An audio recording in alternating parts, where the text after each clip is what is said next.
بسم اللہ الرحمن الرحیم۔ السلام علیکم ورحمۃ اللہ وبرکاتہ۔ حضرت سیداتنا اسماء بنت ابو بکر رضی اللہ تعالیٰ عنہما سے روایت ہے، فرماتی ہیں رسول کریم صلی اللہ علیہ وآلہ وسلم کے زمانے میں میرے پاس میری ماں آئی اور اس وقت وہ مشرکہ تھی، تو میں نے رسول اللہ صلی اللہ علیہ وآلہ وسلم سے سوال کرتے ہوئے عرض کی، میری ماں میرے پاس آئی ہے اور اسے کچھ طمع ہے، کیا میں اپنی ماں سے صلہ رحمی کروں؟ ارشاد فرمایا، ہاں اپنی ماں سے صلہ رحمی کرو۔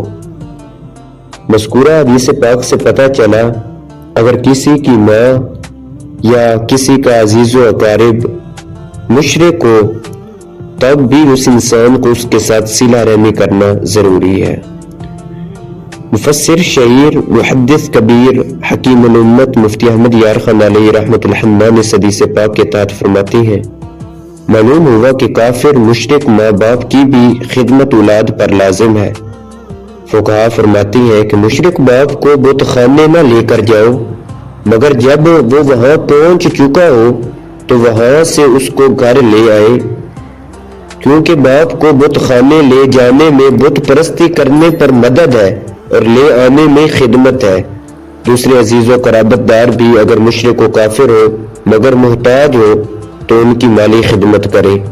علامہ سید محمود احمد رضوی علیہ رحمۃ اللہ الکوی فرماتے ہیں، اس حدیث سے واضح ہوا کہ کافر ماں باپ سے صلہ رحمی کرنا جائز ہے، بلکہ بعض علماء نے اس حدیث سے یہ بھی استدلال کیا ہے کہ والدین اگر کافر ہو اور محتاج ہو تو ان کا نان نفقہ مسلمان بیٹے پر واجب ہے۔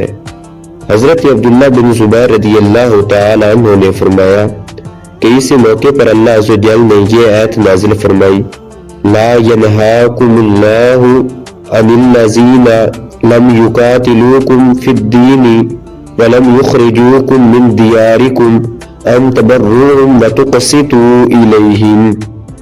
ترجمہ کنز ایمان، اللہ تمہیں ان سے منع نہیں کرتا جو تم سے دین میں نہ لڑے اور تمہیں تمہارے گھروں سے نہ نکالا کہ ان کے ساتھ احسان کرو اور ان سے انصاف کا برتاؤ برتو۔ مشرک والدین اور عزیز و اقارب سے تحفے تحائف قبول کرنا اور ان کے ساتھ نیک سلوک کرنا جائز ہے، یعنی مجرد معاملات، دنیا داری اور خون کے رشتے کے میل طبی کی بنا پر سلوک کرنا جائز ہے۔ حضور صلی اللہ علیہ وآلہ وسلم نے حضرت عمر رضی اللہ تعالی عنہ کو ریشمی حلہ بطور ہدیہ عطا فرمایا۔ حضرت عمر رضی اللہ تعالی عنہ نے وہ حلہ اپنے رضائی کافر بھائی کو بھجوا دیا، جس سے معلوم ہوا کہ اپنے کافر اور مشرک بھائی بہن ماں باپ کو ہدیہ دینا جائز ہے۔ واضح ہو کہ مجرد معاملات ہر کافر سے جائز ہیں، یعنی اگر کسی قسم کا دینی دنیاوی نقصان کا اندیشہ نہ ہو اور نہ ہی اس میں اعانت کفر ہو اور نہ نقصان اسلام و شریعت ہو۔ کافر والدین سے بھی بہرحال نیک سلوک کرنا واجب ہے، لیکن ان معصیت و شرک میں ان کی اطاعت نہیں کی جائے گی۔ قرآن مجید میں ارشاد باری تعالیٰ ہے، وَإِن جَاهَدَاكَ عَلَىٰ أَن تُشْرِكَ بِي مَا لَيْسَ لَكَ بِهِ عِلْمٌ فَلَا تُطِعْهُمَا وَصَاحِبْهُمَا فِي الدُّنْيَا مَعْرُوفًا۔ ترجمہ کنز ایمان، اور اگر وہ دونوں تجھ سے کوشش کریں کہ میرا شریک ٹھہرائے ایسی چیز کو جس کا تجھے علم نہیں تو ان کا کہنا نہ مان اور دنیا میں اچھی طرح ان کا ساتھ دے۔ اس آیت میں یہ فرمایا گیا ہے کہ اگر والدین کفر و شرک کا حکم کریں تو ان کی اطاعت نہ کی جائے، کیونکہ خالق کی نافرمانی کرنے میں کسی مخلوق کی اطاعت جائز نہیں ہے۔ البتہ کافر و مشرک والدین کے ساتھ حسن اخلاق، حسن سلوک، احسان و تحمل کے ساتھ پیش آنا لازم ہے۔ امام نخعی رحمۃ اللہ تعالی علیہ نے فرمایا کہ جائز بات میں کافر و مشرک والدین کی اطاعت بھی واجب ہے۔ ماں باپ، اولاد، بھائی بہن سے طبعی اور قدرتی لگاؤ ہوتا ہے، اگرچہ وہ کافر و مشرک ہی کیوں نہ ہو، کیونکہ یہ انسان کے اختیار کی بات نہیں، اس لیے اس پر مواخذہ نہیں ہوگا، اور اس میل طبعی کی بنا پر انہیں ہدیہ وغیرہ دینا اور نیک سلوک کرنا جائز ہے، غزوہ بدر میں دوسرے قیدیوں کے ساتھ حضرت سیدنا عباس رضی اللہ تعالیٰ عنہ بھی قیدیوں میں شامل تھے جو اس وقت مسلمان نہ ہوئے تھے۔ حضرت سیدنا عباس رضی اللہ تعالیٰ عنہ کی کرا سن کر حضور صلی اللہ علیہ وآلہ وسلم رات کو آرام نہ فرما سکے۔ صحابہ کرام علیہم الرضوان نے جب حضور صلی اللہ علیہ وآلہ وسلم کی یہ کیفیت دیکھی تو حضرت سیدنا عباس رضی اللہ تعالیٰ عنہ کی گرہ کھول دی۔ تب جا کر آپ صلی اللہ علیہ وآلہ وسلم کو سکون ہوا۔ حضرت سیدنا عباس رضی اللہ تعالیٰ عنہ کے ساتھ آپ صلی اللہ علیہ وآلہ وسلم کا یہ رویہ خون کے رشتے کا تقاضا تھا۔ کفار سے دوستی و محبت حرام ہے۔ واضح و موالات، محبت و دوستی ہر کافر و مشرک سے حرام ہے، گرچہ ذمہ متی اسلام ہو، حتیٰ کہ اپنا باپ، بیٹا، بیوی، بہن یا بھائی ہی کیوں نہ ہو۔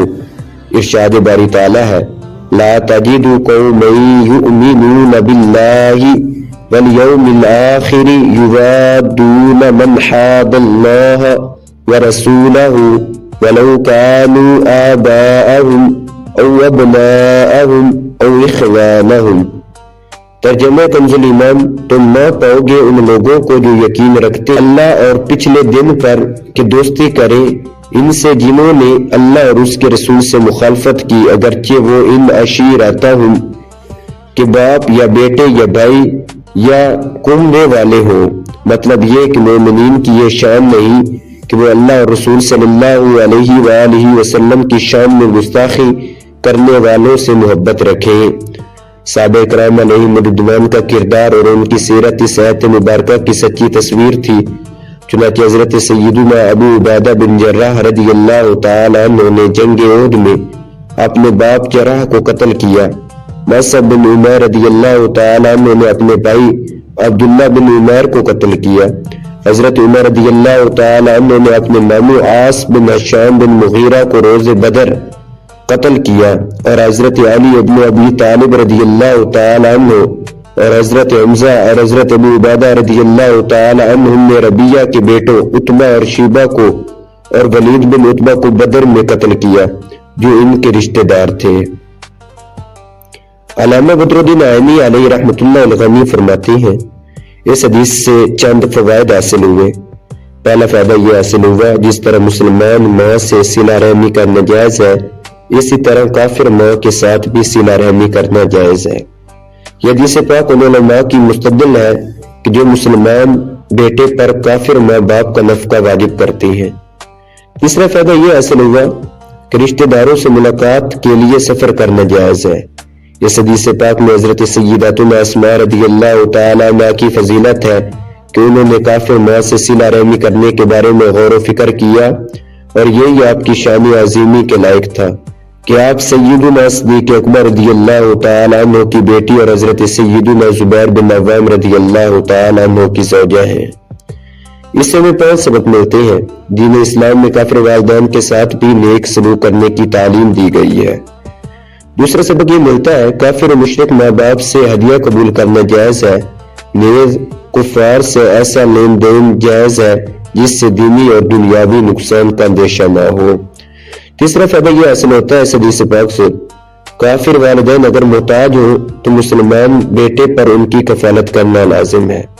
چوتھا فائدہ یہ حاصل ہوتا ہے کہ ماں باپ کے علاوہ اگر رشتہ داروں میں سے بھی کوئی کافر اور محتاج ہو تو اس کی بھی مالی خدمت کی جائے۔ پانچواں فائدہ یہ حاصل ہوتا ہے کہ دینی مخالفت کے باوجود رشتہ داری کا لحاظ رکھنا لازم کیا گیا ہے۔ اللہ عز و جل سے دعا ہے کہ ہمیں اپنے والدین کی خدمت کرنے اور رشتہ داروں کے ساتھ نیک سلوک کرنے کی توفیق عطا فرمائے۔